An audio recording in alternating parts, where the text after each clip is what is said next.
première chose, merci beaucoup à la Fondation, à Pierre-Jean Sujet que j'ai rencontré ici il y a 6 ans, je crois, pour l'exposition du FRAC, qui marquait les 30 ans du FRAC. Et je crois qu'on s'est rencontrés devant mes tableaux, en fait, par hasard. Il m'a demandé ce que j'en pensais, je sais pas. Je trouve ça plutôt pas mal. Et ça s'est passé comme ça, et depuis on est resté en contact, et il m'a invité. Alors pour moi, c'est vraiment une exposition, j'en suis très heureux, c'est très important, parce que ça marque à peu près 10-12 ans de travail, et ça correspond à peu près à mes 10 ans que j'ai vécu aux États-Unis. Je suis revenu m'installer en France l'été dernier, et ça correspond aussi à 10 ans entre mon exposition au musée de Grenoble en 2009, que j'ai eu la chance de partager avec 2 autres expositions personnelles d'Alex Katz et de Duncan Wiley, qui est un ami à moi, qui a fait le déplacement de Londres aujourd'hui. J'en profite pour remercier mes amis Olivier, Masmonteil, Julien Benetton et Lynn, et Duncan d'avoir fait le déplacement, qui est très important pour moi. Et c'est l'idée d'une exposition comme celle-ci, à la différence d'une galerie, où on montre la production de la dernière année ou des 2 dernières années, dans une logique un peu linéaire. La chance d'un lieu comme celui-ci, c'est qu'on peut être au plus proche de la façon dont le travail se construit dans la tête. Et si vous voulez, nous, la plupart du temps, les artistes, on est seuls dans l'atelier, et on a une vision de notre travail, de notre œuvre, dans le temps. Et parfois, on se dit peut-être qu'on est les seuls à avoir cette vision, parce qu'elle n'est pas visible pour tous. Et une exposition comme celle-ci permet, peut-être, je l'espère, qu'elle soit visible pas seulement pour nous, mais tout d'un coup aussi pour vous.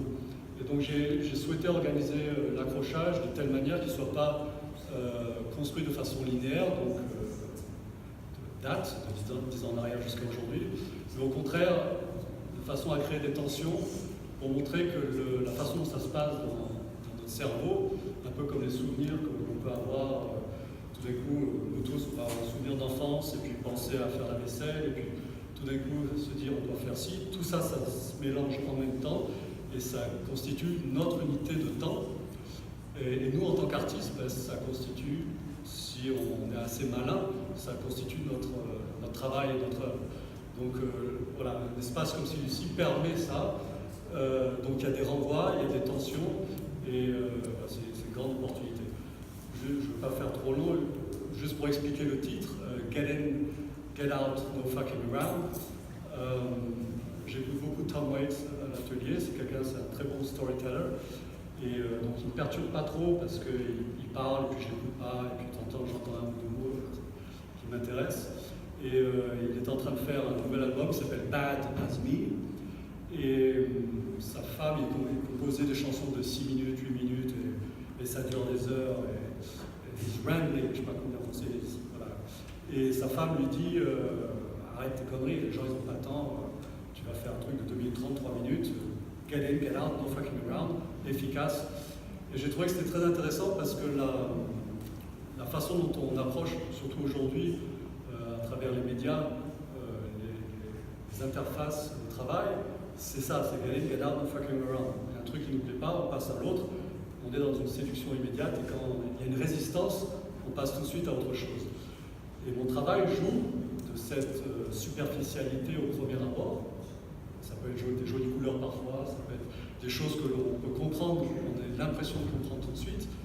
Et en même temps, ça impose une résistance, parce que la peinture est un travail sur le temps, mais le temps est celui du spectateur. Tout est là, on voit tout en une fraction de seconde, et après, c'est au spectateur de travailler sur la mémoire du tableau, de la pièce qu'il a en lui.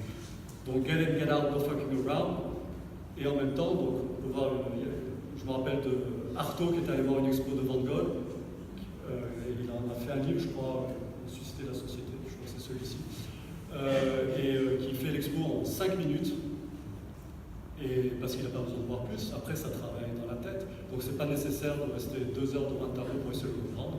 Si on le voit, après ça continue de travailler.